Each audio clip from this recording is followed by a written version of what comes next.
정치강좌 8강, 9강까지 진행되는 노동전선의 정치강좌 세 번째 우리 종교론 진행하는데요.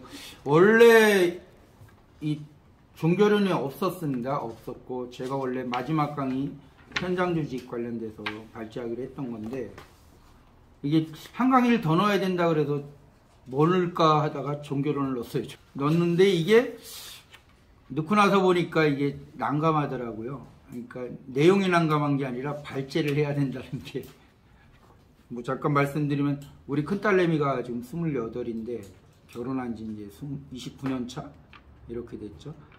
이혼 얘기는 한 번도 안 나왔던 한 몇 번 나왔죠. 한 2번인가 나왔는데 아니 심각한 얘기이기 때문에 얘기를 해야 돼. 이 문제는 왜냐하면 동영상을 찍어야 돼요?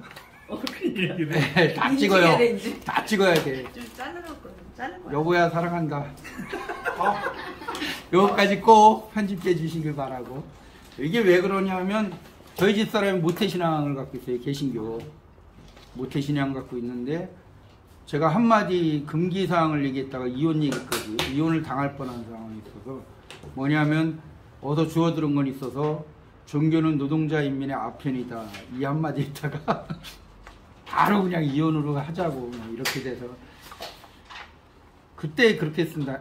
아편인데 나중에 이제 아주 결전의 시기 때나 종교가 없어지는 거 지금은 아니다 지금 공존한다 이런 식으로 해서 넘어가긴 했었는데 뭐 운동하면서 이 종교 문제는 굉장히 이렇게 뭐 심각하진 않는데 어쨌든 고민은 좀 되는 지점인 것 같아요. 그만은 초기 활동가들과 학습하는 과정 속에서 종교 문제가 많이 나오기도 하고 그래서 오늘은 이 막시즘의 종교관이 뭐냐 요거 관련돼서 한번 좀 얘기를 좀 해볼까 합니다. 뭐 다 아시다시피 마르크스가 엥겔스랑 같이 이제 자본주의를 분석을 했죠. 분석하는데 이론적 무기론은 이제 소위 사적 유물론이나 이제 변증법적 유물론을 이야기했었고 이 변증법적 유물론, 사적 유물론을 정립하는 데 있어서 마르크스는 이제 헤겔의 철학을 이제 분석을 좀 했던 것 같아요. 그러면서 이제 막스의 이제 이 철학관, 과학관, 이 인간의 역사를 뭘로 분석할 거냐라는 것들을 좀 정립해 들어갔던 과정이 있었던 것 같고 이 속에서 이제 종교관 또한 이 종교 자체가 뭐 아시다시피 이제 사회의 현상이니까 이걸 어떻게 해석할 거냐 문제도 어쨌든 막스의 이제 사적 유물론, 변증법적 유물론의 근거에서 분석이 좀 될 것 같고 이후에도 좀 말씀드리겠지만 뭐 그런 내용으로 아마 좀 진행이 될 것 같아요. 그래서 우선 이 막스의 종교론을 보기 위해서는 이제 막스가 탐구했던 이 헤겔 그리고 그 다음 장에 나오는데 포이에르바 두 가지 정도 철학을 좀 중심으로 해서 특히 이제 여기서 이제 종교 문제만 좀 뜯어가지고 끄집어내 갖고 한번 같이 차이점이나 뭐 이제 공통점 뭐 이런 것들을 좀 확인해 볼까 합니다. 제출해 드린 페이퍼 1쪽을 좀 잠깐 봐주시면요. 그 중간쯤에 나와 있는 굵은 글씨를 보면 한번 읽어 볼게요. 나는 변증법적 방법은 헤겔과 근본적으로 다를 뿐만 아니라 그것과는 정반대의 것이다. 헤겔에 있어서는 가로 열고 그가 이념이라는 명칭하에 자립적인 주체로까지 전환시키고 있는 그 다음에 가로 닫고 사고 과정이 현실세계의 창조적이고 현실세계는 이념의 외적 현상에 지나지 않는다. 나에게 있어서는 반대로 관념적인 것은 물질적인 것이 인간의 두뇌에 반영되어 사고의 형태로 변형된 것에 지나지 않는다. 그리고 나는 나 자신을 이 위대한 사상가의 제자라고 공언하고 여기서 위대한 사상가는 이제 헤겔을 얘기하겠죠. 가치론에 관한 장에서는 군데군데 헤겔의 특유한 표현 방식을 흉내내기까지 하였다. 변증법이 헤겔의 수중에서 신비화되기는 하였지만 변증법의 일반적 운동 형태를 처음으로 포괄적으로 또 의식적으로 서술한 사람은 헤겔이다. 자본론 1권에 이런 내용이 나옵니다. 그러니까 막스가 헤겔을 이야기하면서 헤겔의 차이점과 공통점을 좀 얘기했던 것 같아요. 그래서 이제 방가로 1번 보면 헤겔 철학과 마르크스 철학의 같은 점, 공통점이 뭐냐 좀 끄집어 봤는데요. 테스트를 좀 볼게요. 사물을 볼 때 그것을 다른 것과 관계가 없는 것 혹은 고립적인 것으로 생각해서는 안 된다는 사회적 원자론을 헤겔과 마르크스는 이제 배격한다. 그러니까 연관되어 있다라고 본다라는 거죠. 그래서 우리가 세계 속에서 보는 것은 모두 단독적으로 존재하는 것이 아니고 여러 가지 방식으로 다른 것과 결부되어 상호 의존하고 존재하는 것이다. 이것이 이제 헤겔과 마르크스가 사물을 보는 관점의 이제 공통점이라고 볼 수 있을 것 같아요. 조금 더 보면 헤겔은 인간의 공동체를 정신의 구체적 실현체로 보고 개인은 그 성원이 됨으로써만 자유를 향유할 수 있다고 이제 봅니다. 그래서 그는 국가가 개인을 위해서 존재하며 개인이 일반적 행복의 목적이고 국가는 수단, 오탄데요. 수단에 불과하다는 근대 사회계약설이나 혹은 뭐 이제 독리주의적 세계관을, 사회관을 이제 거부하게 되는 거죠. 그러면서 이제 마르크스 같은 경우는 인간을 유적 존재로 보고 인간은 서로 협력하고 외부 세계에 작용하며 그것을 변화시킴으로써 인간 생활을 창조하는 사회적 존재를 이제 파악. 그래서 이제 헤겔과 마르크스의 철학을 보면 자연이나 정신이나 사회, 이거는 이제 인간 사회에 나타나는 모든 현상들이겠죠. 이런 모든 현상에는 절대성이나 영원성은 없고 부단히 발전한다. 이게 이제 변주법을 이야기하는데 이것을 이제 둘은 공이 주장을 했고 이들은 세계의 모든 것은 부단히 운동하고 변화하고 발전하고 생멸하고 있으며 절대적 정지라든지 혹은 고정 불변적 존재란 존재하지 않는다. 그리고 변화와 발전 운동의 원리로서 자기 부정과 모순을 정리했죠. 이게 이제 헤겔의 변주법이자 마르크스의 이제 변주법적 유물론에 나오는 내용이기도 합니다. 그러면서 이제 헤겔과 마르크스는 모두 진화론적 철학자였었죠. 그래서 인류의 역사는 낮은 단계에서 이제 부단히 높은 단계로 발전하고 노동을 통한 자유의 여행을 확대하는 방향으로 발전한다는 사관을 이제 봅니다. 여기서 뭐 이제 인간 중심적인 건 아니죠. 낮은 곳에서 높은 걸로 발전한다는 것, 낮은 단계, 높은 단계가 인간한테 유리하냐 불리하냐 뭐 이런 문제는 좀 아니다라고 이제 해석하시면 될 것 같아요. 이에 반해 이제 좀 다른 점이 있습니다. 다른 점을 좀 잠깐 설명하면 여기서 이제 헤겔의 핵심적 내용은 뭐냐면 헤겔은 결국 신으로 이제 귀결이 되는 거죠. 관념의 총체. 그걸 좀 잠깐 살펴보면 헤겔은 세계사의 원동력을 세계 정신, 즉 관념적이고 신적인 것을 통해서 구했다면 마르크스는 이제 경제적인 요인, 즉 사회의 물질적 생산 양식의 법칙에서 이제 찾았다. 이것이 이제 가장 큰 차이이자 마르크스가 헤겔의 철학을 뛰어넘었던 뭐 핵심적 내용이 아니겠나 싶습니다. 이러한 측면에서 헤겔의 변주법은 정신과 이성의 역사 철학이라면 마르크스의 변주법은 물질의 역사 철학, 즉 유물사관 또는 사적 유물론이라고 할 수 있다. 그래서 헤겔 철학의 완성이 관상적이라면 마르크스의 철학의 완성은 혁명적 실천 문제로 볼 수 있겠다. 헤겔 철학은 만유의 정신 이성이라는 궁극적 실제의 변주법적인 발전으로 파악하는 것이 이제 학이면 이 학 자체가 이성의 소산으로서 변주법적인 구조와 전개를 갖는 체계. 이에 반해 마르크스 철학은 세계를 해석하는 것이 아니라 세계를 이제 변화시키고 변혁시키는 것. 그래서 마르크스에 있어서 인간의 모든 직접 관심은 세계 변혁 이외에 다른 것은 없는 이런 거죠. 요거는 조금 이따 이제 포이에르바에서 이제 좀 차이가 나타나는데 그런 내용인 거고요. 그리고 또 한 가지 이제 국가에 대해서는 마르크스와 헤겔의 차이는 있죠.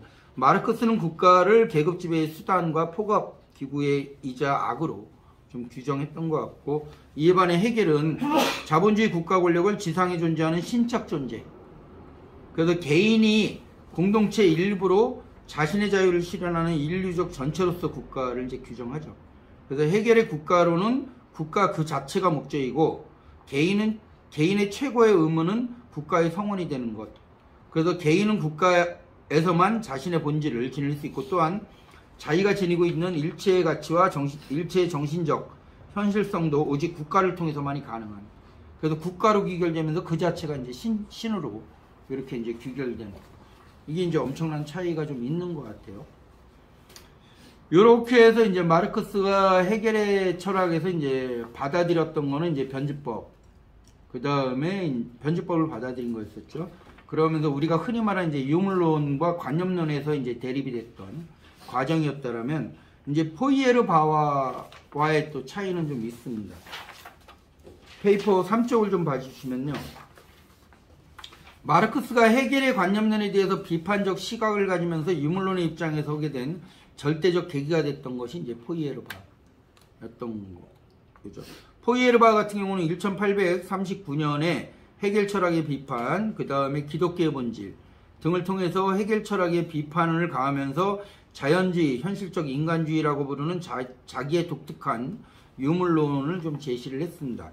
그래서 포이에르바 같은 경우는 아래와 같이 두 가지 점에서 헤겔 철학을 비판했는데, 우선 첫 번째는 헤겔 철학이 추상적이고 삶과 유리된 절대적 진리 체계라고 이제 비판했죠. 관념론에 대한 비판이 있었고요. 그리고 또한 정신과 자연, 사유와 존재의 절대적 동일성을 내세우고 절대 정신이 모든 것의 근원이 된다고 주장하는 관념론의 전제가 바로 헤겔 철학이다 라고 해서 헤겔 철학을 딱 정확하게 명시를 했습니다. 그러면서 포이에르바 같은 경우는 헤겔 철학의 절대적 진리는 이성과 시간의 정지 두 가지 얘기를 하는 거죠. 관념과 불변을 이야기했고 의미한다. 그러나 세계는, 그리고 세계의 시간은 끊임없이 움직이고 어떤 인간이나 철학자도 시간과 더불어서 변하고 발전한다 라고 하면서 이제 헤겔 철학을 이제 비판을 했죠. 그러면서 이제 포이에르바 같은 경우는 헤겔 철학의 절대자, 이제 이게 관념의 총체, 뭐 이데아, 신, 뭐 이렇게 표현할 수 있는데, 이 절대자를 비판하면서 자연을 철학에 수용하고 자연을 자연과 인간의 개념으로 중심으로 이제 구성했던, 그러면서 헤겔과는 달리 포이에르바 같은 경우는 세계를 최초의 것, 독자적인 것, 그 다음에 주어, 주체로 이제 설정을 했죠. 이러면서 이제 포이에르바 같은 경우 우리가 흔히 하는 이제 유물론을 좀 정립을 했던. 그 다음 정리해 보면, 뭐 이거 단순하게 표현하면 이제 막스 같은 경우가 헤겔에서 변증법을 받아왔다면 포이에르바에 있어서 유물론을 받아왔던 이런 과정이었다라고 볼 수는 있는데, 포이에르바의 유물론과 막스의 유물론은 또 차이가 있습니다. 조금 이따 얘기하겠지만 어쨌든 뭐 표면적으로는 좀 그럴 수 있겠다. 그러면서 헤겔이 참된 실제를 정신, 이념으로 규정한 것과는 달리 포이에르바 같은 경우는 세계를 자연, 그 자체를 참된 실제로 좀 규정을 했죠. 그래서 인간은 그 두뇌를 포함하여 자연의 최고 산물이라는 것, 그리고 초월적 존재인 신이 인간을 창조한 게 아니라 인간이 신을 만들었다라고 주장했던. 그래서 이 종교론에서 이제 신이 인간을 만들었냐, 인간이 신을 만들었냐, 이런 논쟁이 굉장히 많잖아요. 이게 포이에르바에서 이렇게 좀 정립을 했던 것 같아요. 그래서 결국 포이에르바 같은 경우는 물질적 세계는 객관적으로 존재하는 것, 그 다음에 자연과 인간으로 이루어지고 자연과 인간 이외에는 아무것도 이제 존재하지 않는다. 이 것을 얘기를 했습니다. 그러면서 포이에르바에 있어서 객관적 실제는 원칙적으로 인식이 가능한 대상이라고 얘기를 한 거죠. 여기는 뭐 철학적으로 얘기하면 인식을 할 수 있는 게 인간의 이제 저기잖아요. 감각 기능. 감각을 통해서 존재를 파악할 수 있는 그 대상이 바로 객관적 실제라고 이야기를 하죠. 그러면서 인간이 현실을 정확하게 인식할 수 있다는 점과 철학과 과학은 객관적 진리의 승인으로부터 출발하지 않으면 안 된다는 점을 이제 강조를 했습니다. 그러면서 포이에르바 같은 경우는 종교, 특히 기독교에 대한 비판을 기독교의 본질이라는 책을 통해서 엄청나게 뭐 이제 깠는데, 이거 참 이게 녹화되는 거죠. 깠는 거는 빼고 이렇게 비판했는데, 종교를 인간의 본질과 일치시키는 관점에서 종교가 우연히 발생한 것이 아니라 인간 자신 속에 필연적인 것에 근거를 두고 발생했다라고 주장을 해요.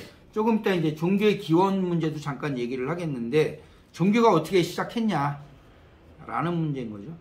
이거는 이제 종교론자들 같은 경우는 신이 인간을 만들었다라고 역으로 얘기를 하는데, 인간이 신을 만들었다고 얘기하면 인간이 종교를 그럼 어떻게 만든 거냐, 어떻게 만들어졌냐, 이 얘기를 이제 설명해야 될 문제가 있는 거죠. 그는 인간의 동물과의 본질적 차이를 종교로 규정했습니다. 포이에르바 같은 경우. 그러니까 인간이 만물의 영장이 될 수 있고 인간의 동물의 최고 먹이사슬의 최고자가 될 수 있는 건 이제 종교 문제였다라고 얘기를 해요. 그래서 동물과는 달리 인간만이 종교를 가질 수 있는 이유, 이거는 인간의 의식으로 이제 규정을 한 거죠. 그러니까 인간만이 의식을 갖고 있다라고 보는 거고요. 그에 의하면, 즉 포이에르바에 의하면 인간의 의식으로 인한 종교가 바로 동물과 구분되는 인간의 본질. 그래서 인간은 대상을 통해서 자기 자신을 이제 의식한다. 이러한 인간의 자의식, 자아의식이라고 얘기하죠. 자아의식. 자아의식은 대상으로부터 규정되며 종교라는 대상을 통해서 인간의 자아의식을 확인함으로써 종교는 곧 인간의 자아의식이자 인간 자신의 본질. 우리가 철학의 에세이나 철학의 기초이론 보면 동물과 인간의 차이 중에 핵심적인 게 자의식 얘기를 좀 많이 하거든요. 철학에선. 예를 들면 이제 거울을 볼 때 자기 모습이라고 인정하는 동물은 인간밖에 없대요. 다른 인간 이외의 동물은 그 거울을 자기 모습을 보고 도망가든지 왕왕 덤비든지 아니면 그냥 스치고 지나가는. 그리고 예를 들면 산에 올라가서 야호하는 거, 자기 만족하는 거, 이것도 인간밖에 없대. 개나 뭐 고양이가 올라가서 뭐 야호하진 않는다는 거지. 이게 다른 동물들과 인간의, 그러니까 자기 만족, 자아의식, 이런 개념들은 인간만이 가질 수 있고, 이걸 이제 포이에르바 같은 경우는 이제 의식이라고 표현을 한 거죠. 그리고 종교도 그러한 자아의식의 표현 형태다라고 이제 포이에르바 같은 경우는 이제 이야기를 한 거고, 그래서 신에 대한 인간의 의식은 인간의 자의식, 즉 신의 인식은 인간의 자의식이다. 그래서 종교가 왜 생겼냐, 신이 왜 생겼냐, 인간이 자신의 모습을 그렇게 표현한 거다라고 이제 보는 거죠. 그래서 결국 포이에르바에 의하면 신은 인간이고 인간은 신인 셈이다. 이러한 그의 사고는 결국 헤겔과는 달리 신과 인간이 독립적인 존재가 아니라 인간이 신을 만든다는 이론론적 세계관에 귀결된다. 이게 이제 세계관에 대한 이원론적, 이론론적 얘기가 있잖아요. 그래서 이제 신의 세계, 인간의 세계. 그래서 흔히 농담 삼아 그런 얘기 하잖아. 김태균이 멋있다. 멋있는 건 인간 세계에서 나타나는 문제가 아니야. 신적 문제야. 이제 이런 얘기 하듯이. 이렇게 이제 바라보는 세계를 구분하는 이원론적 세계관, 종교관이 있는가 하면 포이에르바 같은 경우는 이론론적 세계관으로 이제 접근을 한 거죠. 이러한 포이에르바의 현실적 인간주의는 마르크스에게 큰 영향을 미쳤다. 사쪽을 좀 보면요. 포이에르바의 이러한 주장은 마르크스의 유대인에 대한 문제, 그 다음에 파리초고 등에서 반영이 좀 되었었어요. 그래서 철학을 실현하기 위해서 철학을 폐기해야 한다라는 마르크스. 그러니까 사적 유물론을 실현하기 위해선 헤겔 철학을 폐기해야 된다라는 주장은 인간이 철학의 중심이 되어야 하면 철학 자체가 폐기되어야 한다는 포이에르바의 발상의 한 형태를 이제 받아 아는 거였었죠, 마르크스. 그러나 마르크스는 포이에르바 철학에 안주하지 않고 비판하기 시작했습니다. 여기서 이제 핵심 문제가 나오는데, 마르크스에 의하면 포이에르바 철학은 세계를 해석하는 것에 머물었던 사변적이다. 이게 해석하는 문제가 아니라 이거를 혁명적으로 이거 변화시켜내기 위한 이런 실천적이지 않으면, 그런 의미에서 포이에르바의 철학은 혁명적이지도 실천적이지도 않고 행동의 지표를 제공하지도 못하고 있다 라는 식으로 이제 평가를 한 거죠. 뭐 이렇게 하면서 막스의 이제 사적 유물론, 변칙법적 유물론의 이제 토대가 좀 구축되었다라고 좀 간단하게 봤고, 이거를 갖고 이제 인간의 사회를 이제 해석해 들어가는 거죠. 구체적으로 이제 자본주의를 분석했던 거고, 그게 이제 자본론이라는 집대성된 저작으로 좀 나타났고, 이 자본주의 사회에서 발생하는 제현상들, 그 중에 하나 종교. 그래서 특화된 어떤 독립된 저작이나 책이 존재하지는 않는 것 같아요. 근데 이 자본론 구석구석에 이 종교론에 대해서 이제 코멘트한 내용들이 쭉 있다. 그 내용을 이제 보시면 될 것 같은데, 막스는 이제 종교의 기원을 이렇게 봤습니다. 아까 얘기했던 인간이 신을 만들었다라는 포이에르바의 대전제에 근거해서 종교가 어떻게 시작을 했겠냐라는 거에 대해서 이제 얘기를 했는데, 이제 종교의 기원에 대해서 타일러나 뮬러라는 사람이 있대요. 이 사람들은 종교가 어떻게 시작했냐면 원시인의 무지몽매 또는 전 과학적인 수단이 아니라, 이것도 틀렸네, 수단 등, 그 다음에 정령 숭배론이나 자연 숭배론, 이런 착각이나 오지, 무지 등으로 이제 발생을 했다라고 이제 얘기를 하는 거죠. 그래서 무식해갖고 종교가 시작했다라고 이제 보는 반면, 또 하나 프로이드 같은 경우는 이게 토템 신앙이라고 얘기하죠.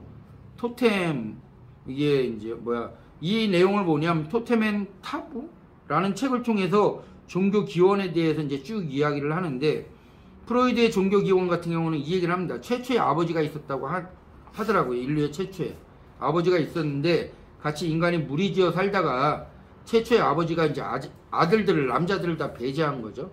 그리고 무리의 모든 여자들을 이제 소유하면서 여기에 이제 아들들이 연합해서 반발하고, 그래서 최초의 아버지를 이제 살해를 했다고 이제 주장을 합니다. 그러나 이제 살해했던 아들들이 최초의 아버지에 대한 살해에 대한 죄책감, 그 다음에 최초의 아버지가 가졌던 리더십, 그 다음에 그리움, 뭐 이런 것들이 이제 생겨나면서 이 최초의 아버지를 대신할 토템 동물을 이제 정하게 되죠. 그게 이제 신이다, 종교의 이제 출발이다, 이렇게 이제 프로이드는 이제 이야기를 하는 이런 이제 과정들이 좀 있었던 거고, 이에 반해 이제 마르크스는 종교를 사회적 산물로 바라봤죠. 그러면서 마르크스에 대한 종교에 대한 판단은 이제 루이스라든지 뭐 이런 것들을 통해서 확인할 수 있는데, 굵은 글씨로 잠깐 보면 비종교적 비판의 토대는 인간이 종교를 만드는 것이지 종교가 인간을 만들지는 않는다는 것이다. 종교는 자신을 아직 발견하지 못했거나 자신은 이미 상실한 인간의 자의식이고 자기감정이다.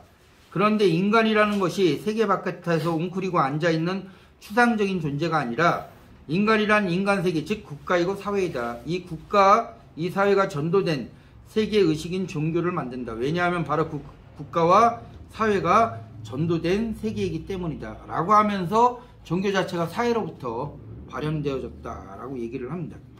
그리고 밑에 글씨를 보면 인간이 종교를 만드는 것이지 종교가 인간을 만드는 것이 아니라는 마르크스의 명제는 포이에르바의 철학으로부터 아까 말씀드린 대로 받아들여졌다고 볼 수 있다. 그러나 포이에르바의 경우 종교를 인간의 본질적 자기 대상화로 간주했지만, 막스 같은 경우는 종교를 외적 상황에 의해서 강제된 자기 상실화로 간주했다. 이게 이제 핵심의 문제인데 조금 이따 얘기하겠지만, 포이에르바 같은 경우는 인간 자체를 종교로 이제 봤던 거죠. 그런데 막스 같은 경우는 어떻게 봤냐면 자본주의에서 인간의 소외가 종교로 나타났다라고 이제 보는 거예요. 자기 상실이. 이 소외는 이제 생산 수단으로부터의 소외, 그 다음에 자기가 생산한 상품으로부터의 소외, 이런 이제 자본주의적 소외죠. 이 소외로부터 종교가 발생했다라고 이제 막스는 이제 이야기를 하면서 포이에르바의 종교의 기원과는 약간의 좀 차이를 보이고는 있습니다. 그래서 마르크스는 인간을 역사적으로 규정되고 소외된 존재로서 자기 자신을 아직 발전하지 못한 미개인과 자신을 발견했음에도 불구하고 그것을 상실한 문명인, 즉 자본주의 인간으로 파악하면서 미개인과 자본주의 인간인 문명인의 종교의 기원을 달리 이제 해석을 합니다. 그 밑에 굵은 글씨를 보면 의식은 말할 것도 없이 처음에는 가장 가까운 감각적 환경에 대한 의식이며 자기를 의식하기 시작한 개인과 외부에 있는 다른 사람들의 및 사물과의 관련성에 대한 의식에 지나지 않는다. 그것은 동시에 자연에 대한 의식이다라는 거죠. 그래서 미개인 같은 경우는 이 자연의 거대한 힘에 의해서 미개인이 이제 소외를 당함으로써 그게 이제 종교 형태로 나타났다. 이렇게 이제 해석을 하는 거예요. 그리고 거기 이제 굵은 글씨 세 번째 줄 마지막 세 번째 보면 그리고 인간은 자연에 대한 반응은 순전히 동물적이고 인간은 동물과 마찬가지로 자연으로부터 유약감을 느끼고 따라서 초기 의식은 자연에 대한 순전한 동물적 의식. 이게 이제 좀 이따 얘기하겠지만 자연 종교라는 개념으로 막스는 개념을 정리합니다. 그래서 결국 마르크스에 의하면 인간의 자연 숭배 또는 자연에 대한 순응적 태도는 사회 형태에 의해서 결정되며 또한 사회 형태를 규정하기도 한다는 것을 의미한다. 한편 자신을 발견했음에도 불구하고 그것을 상실한 문명인, 즉 자본주의 인간은 어떻게 종교를 갖냐? 이 질문에 대해서 마르크스는 다음과 같이 설명하고 있는데요. 자본주의 인간이 종교를 가지게 되는 근거는 바로 아까 말씀드린 대로 소외된 자기의식. 자기의식은 가졌는데 이게 소외됐다라는 거죠. 그래서 자본으로부터 소외된 인간들의 한숨들이 모여서 종교를 형성하게 됐다. 이렇게 표현을 해요. 한숨이라고 명확하게 이제 표현을 하죠. 그 밑에 보면 이제 종교는 비인간적 사회의 산물인 것이다. 마르크스는 종교의 존립 기반을 종교 그 자체에서 찾는 것이 아니라 역사적 현실 또는 사회적 상황에서 찾는다. 종교가 발생하는 상황을 만들어내는 것은 생산 방식의 성격과 생산 과정과 관련된 중요한 집단 간의 관계. 생산 과정과 관련된 중요한 집단은 뭐예요? 계급밖에 없잖아. 이 계급 간의 관계라는 거죠. 그래서 사회주의 사회 이전 사회, 즉 자본주의 사회에서 인간은 생산수단으로부터 그리고 생산의 결과물, 이게 이제 상품이 되는 거죠. 상품으로부터 소외된다. 이러한 인간의 소외 조건에서 종교 발생의 가능성이 지속되게 나타난다. 이러한 현상은 인간의 운명, 임금노예라는 인간의 운명이 인간에 의해 통제될 수 없다는 일반적 감정의 결과, 그리고 이러한 종교의 지속적 존재는 소외의 척도이자 사회구조 안에서 불균형과 불평등이 지속되는 아편인 것이다. 이렇게 이제 표현을 한 거죠. 그 밑에 굴궁시 원전을 보면 종교란 사람들이 일상생활을 지배하는 외적 힘들이 인간의 두뇌 속에 환상적으로 반영된 것일 뿐이다. 이 반영 속에서 지상의 힘들은 초자연적인 힘의 형태를 띈다. 인간의 역사가 시작될 무렵에 그렇게 반영된 것은 자연의 힘 자체다. 그러나 머지않아 이러한 자연의 힘 옆에 사회적 힘들이 등장을 하는 거죠. 그래서 사회적 힘이 등장하기 전까지는 이제 자연 종교, 등장하고 나서는 이제 사회 종교라고 이제 구분을 해요. 그러면서 자연의 힘 옆에는 사회적 힘들이 등장하게 되는데, 이러한 사회적 힘들은 자연의 힘과 마찬가지로 인간에게는 소원한 것이고 또 이해되지 않는 것이다. 게다가 그것들은 자연적 힘 자체와 똑같은 명백한 자연적 필연성을 갖고서 인간을 지배한다. 그래서 최초의 자연의 신비스러운 힘을 반영했던 환상적 현상이 이제는 사회적 속성을 갖게 됨으로써 역사적 힘들의 대표자가 되는 거죠. 그래서 미개인이 문명인으로 전환되면서 미개인이었을 때 자연종교가 문명인이었을 때 이제 사회종교로 전환되는 과정이 이거다라고 얘기를 합니다. 그러면서 마르크스의 종교기원은 인간이 제어할 수 없는 신비적인 자연의 힘에 대한 인간의 두려움, 이게 이제 아까 말했던 자연종교로 나타났던 거고, 그 외에 자연력과 더불어 사회의 힘들이 나타나고 같은 힘들에 대한 인간의 두려움이 사회종교로 나타났다고 좀 정리할 수 있겠다. 그러나 마르크스는 자신이 저서 해결법철학 비판 설학에서 보면 종교적 고통은 동시에 진정한 고통의 표현이고 또한 진정한 고통에 대한 반항이라고 하면서 단순하게 인간이 제어할 수 없는 자연력이나 사회적 힘에 대한 두려움과 무력함을 바로 종교의 발생으로 이어졌다는 판단도 한축하는 게 있는데, 이러한 인간의 무력함으로부터 탈피하고자 하는 몸부림, 이걸 또 종교의 기원으로 보기도 해요. 그래서 여기에 대해서는 이제 정확하게 막스가 정리해 놓지는 않고 다 문구를 제시하고 있거든요. 그래서 종교의 기원이 사회가 이러하기 때문에 나타나는 건지, 아니면 이것을 극복하고자 몸부림치고자 혹은 한숨이라고 표현하는 그런 것들이 모여서 된 건지, 이거는 정리가 안 됐는데 어쨌든 간에 공통적인 건 뭐냐면 사회적 반영의 형태다라고는 이제 규정을 한 거죠.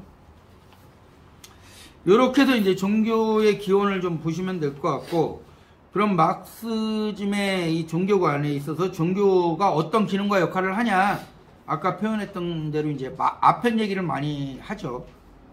그래서 종교의 기능과 역할 관련된 마르크스의 견해는 한마디로 종교는 인민의 아편이다 라고 이제 표현을 해요. 요거 저 밑에 줄을 좀 잠깐 보시면 헤겔 법철학 비판 서설에서 이렇게 명시를 하고 있습니다. 종교는 억압받는 사람들의 탄식이며 잔악한 세상의 정서이고 영혼 없는 상태의 영혼이며 결국 민중의 아편이다. 끄트머리만 떼서 이제 아편 표현하는데, 이 앞에 탄식과 뭐 정서 뭐 이런 것들까지, 영혼 없는 것까지, 이런 식의 표현까지 다 표현을 했다라고 얘기를 합니다. 그래서 아편은 뭐 아시다시피 한편으로는 진통제 역할을 하죠. 그리고 또 한편은 중독성이 있죠. 치료제는 아닙니다. 이제 그래서 중독성과 진통제 역할을 한다는 거예요. 자본주의 사회에서. 자본주의 인민의 고통에 대해서 두 가지 역할을 한다라고 얘기를 해요. 종교 자체가. 그리고 다른 한편은 중독성이 있는 약품이다. 불안이나 불쾌감 같은 감정을 해소하고 활락적인 기분을 불러일으키는 작용을 한다. 그러나 앞에는 다른 원인 치유의 약품과는 달리 일시적인 진통의 효과만을 나타내죠. 그래서 앞편에 중독되면 뭐 예를 들면 정신력이 감퇴된다든지, 우리 많이 해봤잖아요. 뭐 어릴 때 본드도 마셔보고 그랬을 것 같은데, 뭐 현기증이나 두통, 뭐 가스 마시면 나타나는 거, 뭐 이런 것들, 이런 것들이 나타나면 심하면 사망에 이르기까지 이제 하는 거죠. 이 아편 자체가 이제 그런 거죠. 그래서 영국과 인도의 아펜 전쟁에서도 이제 인도 인민들이 이제 엄청나게 이제 당했던 것들도 이건데, 그래서 마르크스는 이제 종교는 인민의 아편이다라고 하는 이유는 바로 자본주의 사회에서 생산 수단과 생산물로부터 소외당하는 현실적 고통을 잊게 해준다는 의미에서 종교는 아편이라고 이제 칭했다는 거죠. 그리고 현실적 모순에 대한 해결 대신 종교적 안위를 찾는다는 측면에서 종교는 인민의 아편이다라고 이제 칭했습니다. 그리고 또한 종교적 안위를 찾는다는 점을 넘어서 가장 심각한 문제인데, 자본주의 사회의 계급적 모순 극복을 부정하고 투쟁을 회피한다는 점에서 아편의 단점을 은유적으로 이제 표현한 거죠. 포이에르바는 이제 이 마지막 지점을 이제 이야기하지 않았던 거였다. 그러면서 이제 거기 이제 굵은 글씨를 보면 종교는 세계에 대한 일반 이론, 그것에 대한 백과사전적 대여이고 통속적 형태를 띤 논리이고 정신적인 만족함이며 열광이다. 종교는 세계에 대한 도덕적 재가이며 엄숙한 완성이며 위로와 정당화의 보편적 기초이다. 제가 이거 발전문을 쓰면서 이 세 줄을 이해해 보려고 무수히 노력을 했는데 이해가 안 되더라고요. 그래서 그 밑에 뭐 여러 가지 해설서를 봤더니 그러니까 좀 이해가 되더라고요. 그래서 확실히 마르크스가 좀 잘 썼는데, 어떻게 썼냐면 마르크스는 윗글에서 확인되듯이 종교가 사회에서 지적 기능을 수행한다 라는 점을 이제 인정하고 있는 거죠. 즉 마르크스는 종교가 사회 모순에 대해서 인정하고 옹호하고 이를 비판하거나 변혁을 통해서 변화를 요구하지 않는다는 점을 명시한 거죠. 이 말은 뭐냐면 종교 자체가 사회 모순을 인정한 거예요. 그걸 이제 흔히 표현하면은 뭐 여러 가지 얘기가 있잖아. 사회 모순들 이런 것들을 다 이제 얘기를 했던 것은 인정을 한다. 그러나 이거를 해결하고자 하는 것들이 아니라 나중에 천당 가거나 어디 극락하거나 가면 이제 해결된다. 이런 식으로 이제 돌렸다라는 거죠. 그래서 마르크스의 다른 말을 보면 종교는 오히려 지배계급의 이해와 요구에 복무하며 계급사회를 유지, 확대, 강화하는 기능을 하고 있다. 이러한 측면에서. 그래서 거기 굵은 글씨 보면 기독교의 사회적 원리는 지금까지 1800년 동안 발전해 왔기 때문에 프러시아 종교의회에 의해서 더 발전시킬 필요가 없게 되었다. 기독교의 사회적 원리는 고대의 노예제도를 정당화했고 중세의 농노제도를 찬양했고 프로레타리아 계급에 대한 억압을 옹호할 줄 알았다. 기독교 사회 원리는 지배계급과 피지배계급의 존재 불가피성을 설교하고 억압받는 사람들에게 지배계급의 자비를 베풀 것을 거짓 소망을 가지도록 한다. 기독교 사회 원리는 모든 불행에 대한 종교, 의회 해결을 천국에 전가시키고 그렇게 함으로써 지상의 모든 불행의 존속을 정당화한다. 기독교의 사회 원리는 비겁, 자기멸시, 비하, 굴종, 겸손, 한마디로 천민의 모든 자질을 설교한다. 한편 프로레타리아트는 천민으로 취급받는 것을 원치 않을 것이고 용기, 자존감, 자부심, 독립심을 빵보다도 더 필요한 것으로 간주할 것이다. 기독교의 사회 원리는 위선적이지만 프로레타리아는 혁명적이다. 이렇게 막스 앵겔스가 이제 이야기를 했던 거였죠. 이 정치와 종교라는 논문에서. 그러면서 결국 마르크스는 기독교를 비롯한 모든 종교는 지배자와 지배 구조를 정당화하고 피지배 계급 및 프로레타리아의 고통을 감내할 것을 요구한다는 것이다. 기독교나 종교가 이제 그렇다는 거고요. 그래서 기독교는 지상, 현실의 고통은 천상의 행복에 비해서 아무것도 아니다. 그래서 지상 자본주의 사회에서의 고통의 감내는 천상에서 행복으로 보상받는다라는 식으로 이제 할렐루야를 하고 있다. 그래서 현실적 계급 모순을 정당화하는 기능을 한다는 거죠. 그래서 더불어 영적인 축복이 물적인 행복보다 더 크고 영구적이다. 그래서 지상의 고통이나 불편, 부당함에 대해서 저항을 제거하는 역할을 이제 하는 거죠. 투쟁을 제거하는 역할. 그래서 기독교를 포함한 모든 종교의 물질적 재화와 경제력에 대한 종교적 폄하를 통해서 궁극적으로 이득을 보는 계급은 누구냐, 결국은. 이게 이제 부르주아 계급이다. 그리고 프로레타리아 투쟁성을 이제 거세한다. 이렇게 이제 확인한 거죠. 이렇게 해서 지금까지 이제 저를 잠깐 봐주시면 지금까지 이제 막스와 앵겔스, 막시즘의 종교관은 이제 어떻게 어느 철학에 기반을 했냐, 이 해겔과 포이에르바에서 이렇게 따왔던 과정들이 있었고 그걸 통해서 이제 자본주의를 분석하면서 종교가 어떻게 시작했고 어떤 기능과 역할을 했고 여기까지 이제 나왔죠. 그럼 이제 당장 어떻게 할 거냐 이제 이 문제가 나오는 거죠. 그래서 이제 때려잡을 거냐 사회주의자들은 이 문제를 어떻게 해석할 거냐. 여기서 많은 논란과 논쟁들이 좀 있는 것 같아요. 어떤 친구들은 또 그렇게 얘기하더라고요. 철학적으로 이거 붙어야 되는 거 아니냐. 종교와 관념론과 너무나 안 붙고 우리가 회피하고 있는 거 아니냐. 그러면서 또 한축, 그럼에도 불구하고 이제 종교 단체들의 대중운동들, 또 이건 또 어떻게 볼 거냐. 이들과는 연대할 거냐. 아니면 이들도 니네 관념론이니까 안 된다 이렇게 치받을 거냐. 이것도 어떻게 할 거냐. 뭐 이런 것들이 지금 현재 우리의 과제로 좀 남을 수 있겠다.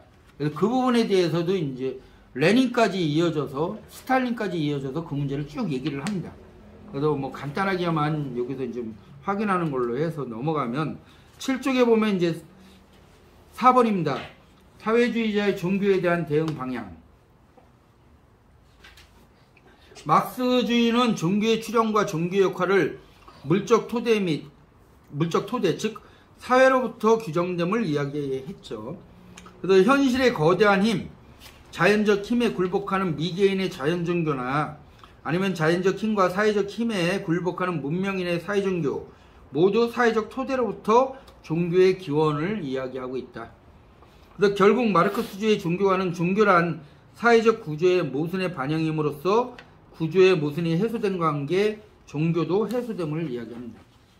그래서 종교를 때려잡는 문제가 아니라 종교의 발생 원인인 사회적 모순을 해소함으로써 종교의 해소는 가능하다라고 이야기를 하는 거죠. 그러면 요거 한번 얘기를 해봤습니다. 그러면 노동자 계급 권력이 있는 낮은 단계의 공산주의, 사회주의 사회에서 종교는 또 어떻게 볼 거냐? 교회를 다 때려잡아야 되는 거냐? 아니면은 금방 요 말을 근거로 한다면 자본주의에서는 뭐 때려잡지 말자는 거 아니에요? 사회적 모순을 해소하는 걸 집중해야 된다라고 얘기를 했는데, 그럼 자본주의에서는 그렇게 해서 인정한다고 하면 사회주의에서는 인정하지 않을 거냐? 또 이 문제가 남는 거죠. 막스는 뭐라 그랬을까요? 여기서 인정해야 된다라고 얘기를 해요. 종교를 인정해줘야 된다라고 얘기를 하는데, 그 얘기를 이제 이어져서 쭉 보는데 8쪽입니다. 굵은 글씨로 보면 현실 세계의 종교적 반영은 인간과 인간 사이, 그리고 인간과 자연 사이의 일상생활에 현실적 관계가 투명하고 이해할 수 있는 형태로 사람들에게 나타날 때 비로소 소멸될 수가 있다. 종교가 소멸될 수 있다는 거죠. 사회적 생활 과정, 즉 물질적 생산 과정은 그것이 자유롭게 결합된 인간들에 의한 생산으로 되고, 이게 사회적 생산이 되는 거죠. 그들의 의식적, 계획적 통제 밑에 놓여지게 될 때 이건 사회적 생산 계획 생산이 되겠죠. 비로소 그 신비의 베일이 벗겨진다. 그러나 그렇게 되기 위해서는 사회는 물질적 토대 또는 일련의 물질적 존재 조건을 가져야 하는데, 이 조건 자체도 또한 하나의 길고 고통에 찬 역사적 발전의 자연 발생적 산물인 것이다. 그러니까 노동자 국가 권력 수립 이후에도 무던히 긴 사회가 진행될 거고, 그 기간 내에서도 국가가 소멸되듯이 종교도 소멸의 과정을 가져갈 거다. 인위적으로 때려잡는 문제는 아니다. 라는 것을 이제 이야기하는 거죠. 마르크스의 이러한 생각은 엥겔스의 반듀링론에서도 좀 나타납니다. 사회가 모든 생산수단을 장악하고 그것을 계획에 따라서 사용할 수 있게 됨으로써 저항할 수 없이 억압적이고 낯선 힘에 되어 인간이 대립하는, 그렇지만 인간에 의해서 만들어진 생산수단이 가해오는 속박으로부터 사회와 사회의 성원들이 해방되었을 때, 그리하여 인간이 계획도 하고 일의 승패도 결정하고 할 때야 비로소 현존하는 종교 속에 반영된 낯선 힘은 사라질 것이고 그에 따라서 반영될 것이 하나도 남아있지 않게 될 것이다. 이는 곧 종교의 반영 자체의 소멸을 의미하게 되는 거죠. 그러니까 쉽게 얘기하면 그거지. 현실이 어렵고 힘들어서 천당을 생각하고 극락을 생각하는데, 현실이 행복하면 굳이 그런 생각 안 한다는 거지. 현실의 행복을 어떻게 만들 것이냐가 바로 이제 종교의 해소로 갈 것이다. 현실의 모순이, 현실의 고통이 종교의 반영이다. 이렇게 이제 표현을 하는 거죠. 결국 마르크스주의의 종교는 사회적 토대로부터 생성, 발전하고 있으며 계급의 소멸과 함께 소멸함을 이야기한다. 그렇다면 계급 소멸 이전에 금방 얘기한 대로 노동해방주의자들에 있어 종교에 대한 대응은 어찌해야 될 것이냐. 이제 좀 정리를 좀 해보면, 지난 2018년 2월 달에부터 월 1회, 그리고 2019년 2월부터는 격주 1회로 한국의 종교 인구를 조사하고 있대요. 한국 리서치가 조사하고 있는데, 이걸 봤더니 우리나라 5천만 인구 중에 2,500만 인구가 종교 인구래요. 그래서 2021년 작년이죠. 종교 인구 비율은 개신교가 20%, 불교 17%, 천주교 11%, 그래서 종교 없음이 50%. 뭐 이렇게 표현해요. 한국 인구 중에 50%가 종교를 가지고 있는 거죠. 한국의 노동운동은 바로 전체 인구 중 반수가 종교인으로서 있는 한국의 노동자 민중을 대상으로 할 수밖에 없다. 지금 우리가 그들을 대상으로 운동을 해야 된다라는 거예요. 우리 조합원들 중에 종교인들이 많은 거죠. 다 이게 조합원뿐만이 아니라 뭐 일반 주민들도 마찬가지고 다. 그리고 한편 마르크스주의 종교관을 인정한다고 하면서도 소위 진보적 종교학자들이 주장하고 있는 내용을 보면, 이게 이제 진보적인 이제 목사라든지 뭐 이렇게 직접 구분하면 뭐하지만 그런 양반들, 해방신학 얘기했던 이런 양반들이 대표적으로 얘기하는 게 이 내용을 많이 얘기합니다. 마르크스의 종교관이 이야기하는 신은 프로메테우스가 인간을 돕고자 했을 때 그를 절벽에 매달은 제우스. 프로메테우스가 인간한테 불을 갖다 줬죠. 제우스 신 몰래. 그랬더니 제우스가 열받아가지고 프로메테우스를 이제 그 바위에다 이렇게 묶어놓고 간을 쪼아먹게끔 새들이 이런 홍보를 취했는데, 여기서 이제 진보적인 이제 신학자들이라든지 종교학자들은 이제 그런 얘기를 하는 거예요. 마르크스 종교관이 이야기하는 신은 프로메테우스가 인간을 돕고자 했을 때 그를 절벽에 매달은 제우스가 아니라 기독교에서 말하고 있는 예수를 통해서 알려진 인간 해방의 신, 즉 프로메테우스에 더 가깝다. 그래서 직접 예수를 갖다가 인간의 모습을 갖고 인간의 세계 로마 병정들과 싸우게 했고, 그 다음에 빵 갖고 막 여러 사람들, 고기 갖고 여러 사람들 먹이게 하고, 뭐 이런 거 아니냐, 뭐 이제 이렇게 제기를 이제 했던 거죠. 그러면서 이런 걸 근거로 해서 막스주의의 종교관을 비판하기도 하는 거죠. 그러면서 특히 마르크스주의가 주장하고 있는 신은 구약성서의 예언자들이 비판했던 우상, 신약성서를 봐라.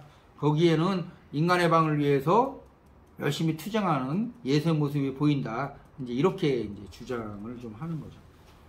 결국 노동해방과 종교와의 투쟁은 이제 불가피할 수밖에 없다. 그러나 막스주의는 종교와의 투쟁에 있어서 다음 같은 몇 가지 결론을 좀 제출하고 있습니다. 첫 번째, 노동해방주의자들은 종교를 금지하자는 발상에 단언코 반대해야 된다. 라는 거죠. 이게 무슨 소리냐? 라는 건데, 왜냐하면 종교를 금지하고자 하는 행위는 실제적으로 가능하지 않다. 왜냐하면 현실적 모순이 존재하기 때문에. 현실적 모순이 존재하는데 모순을 해소하지 않고 종교를 뭐 금지한다고 해서 금지가 되냐? 이거는 오히려 역으로 뭐냐면 종교론자들을 더 확장시키는 불쏘시개 역할을 할 수밖에 없다라는 얘기를 해요. 그러면서 사회적 모순이 존재하는 사회주의 국가에서도 마찬가지다. 이 문제는. 이렇게 막스가 얘기를 하는데, 굵은 글씨 보면 그 얘기가 나옵니다. 국가는 종교에 아무런 관심도 갖지 말아야 한다. 노동자 국가 혹은 자본주의 국가 다 마찬가지죠. 종교 집단들은 공권력과 어떠한 관계나 연계도 맺지 말아야 된다. 모든 사람은 자신이 좋아하는 종교에 소속되거나 종교를 갖지 않는 것, 즉 모든 사회주의자들이 그렇듯이 원칙적으로 무신론자가 되는 것도 절대적으로 자유로워야 된다. 그래서 무신론자가 되건 개신론자가 되건 뭐 불교론자가 되건 다 자유로워야 된다. 종교적 신념 때문에 시민들 사이에서 차별이 벌어지는 일조차 없어야 된다. 이렇게 이제 명시를 얘기를 했죠. 레닌이 얘기를 했다고 합니다. 그래서 우리들에게 있어 종교의 유일한 소멸은 종교의 원인이 되는 사회적, 물적 토대, 즉 소외나 착취, 차별, 계급 등의 소멸을 전제로 한다. 이러한 사회적, 물적 토대가 소멸되면 자연스럽게 종교도 소멸된다. 괜히 막 이렇게 종교는 뭐 인민의 앞에인다 이런 얘기를 집에서 했다가 아까 제가 서두에 말씀드린 것처럼 뭐 이혼당할 수 있으니까 그런 얘기는 하지 마시고 그냥 자연적으로 소멸된대요. 열심히 투쟁하시면. 그러므로 종교를 가짐으로써 또는 국가가 종교에게 특정한 특권을 주는 문제도 반대적으로 결사 반대해야 되는 문제가 있는 거죠. 또 종교를 탄압해서도 안 되고 종교를 가진다고 해서 특권을 줘서도 안 된다. 전혀 무관해야 된다라는 얘기를 하는 거고요. 그럼 이제 아까 얘기했던 그렇다면 종교적 색채를 띠고 있는 대중운동에 대해서는 우리는 어떻게 판단해야 되냐? 나 몰라라 해야 되냐? 아니면 어떻게 해야 되냐? 이제 라는 건데 종교적 색채를 띠고 대중운동을 전개하고 있는 단체의 수와 종류는 매우 다양하죠. 그리고 많기도 합니다.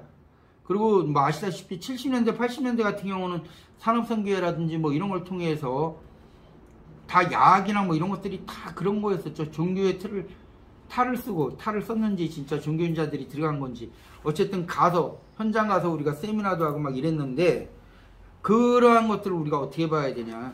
이에 대한 우리들의 태도는 그들의 종교적 신념이나 관련한 종교의 교리 또는 신학을 바라보는 것이 아니라 그러한 대중운동이 포괄하고 있는 사회 세력과 그들의 정치적 역할을 고려해서 판단해야 된다 라는 겁니다. 그래서 예를 들면 기독교나 천주교 그리고 불교나 원불교 등 한국에서의 종교적 색채를 띠고 대중운동을 전개하는 역사는 여러 형태로 존재하고 있다. 이러한 종교적 색채를 띤 종교단체들의 대중운동에 대해서는 견인과 협력이 좀 필요한 거 아니냐? 라는 거고요.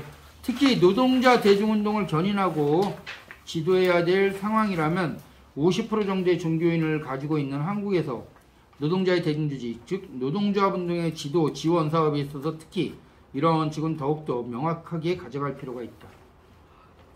이걸 제가 좀 도발적으로 얘기하면 노동조합에서 종교의 자유를 인정하듯이 정치의 자유를 인정해야 된다. 라는 것으로 이어지는 문제가 있는 거예요.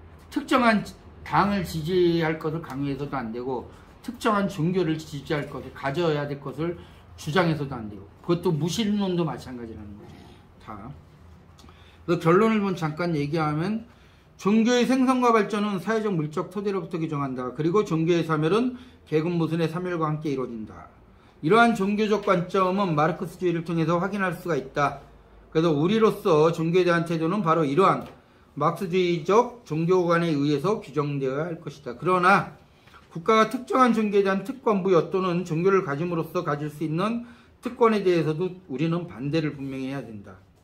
이러한 우리들에 대한 종교에 대한 태도는 계급사회의 마지막 단계인 자본주의 사회뿐만이 아니라 무계급 사회로 가는 낮은 공산주의 사회, 즉 사회주의 사회에서 똑같이 적용되어야 되는 운동의 원칙이다. 그래서 계급사회에서 종교에 대한 대응은 특권에 대한 거업으로 정리되어야 한다.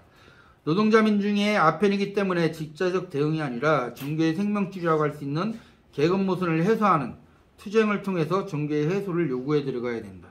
종교를 압박하는 게 계급 모순을 해소하는 길이다라는 거죠. 그리고 종교의 색채를 띠고 대중운동을 전개하는 단체들에 대해서는 손을 내밀어야 한다. 관념론적인 교리나 신학 또는 계급 모순을 엄호하고 은폐하는 종교의 폐악질을 종교 색채를 띤 대중운동 단체들과 전면화해서는 안 된다. 많이 그러기도 하죠. 좀 술 드시고 나면은 목사님과 싸우기도 하고 이러는데 그러지 말자는 거고요. 그러한 대중운동 단체들과 함께 하는 노동자 민중을 견인하고 투쟁의 대우로 조직해 들어가야 할 임무가 우리에게 있는 거 아니겠냐. 뭐 요 정도로 해서 발제를 간단하게 마치도록 하겠습니다. 수고하셨습니다. 수고하셨습니다. 여보 사랑해요.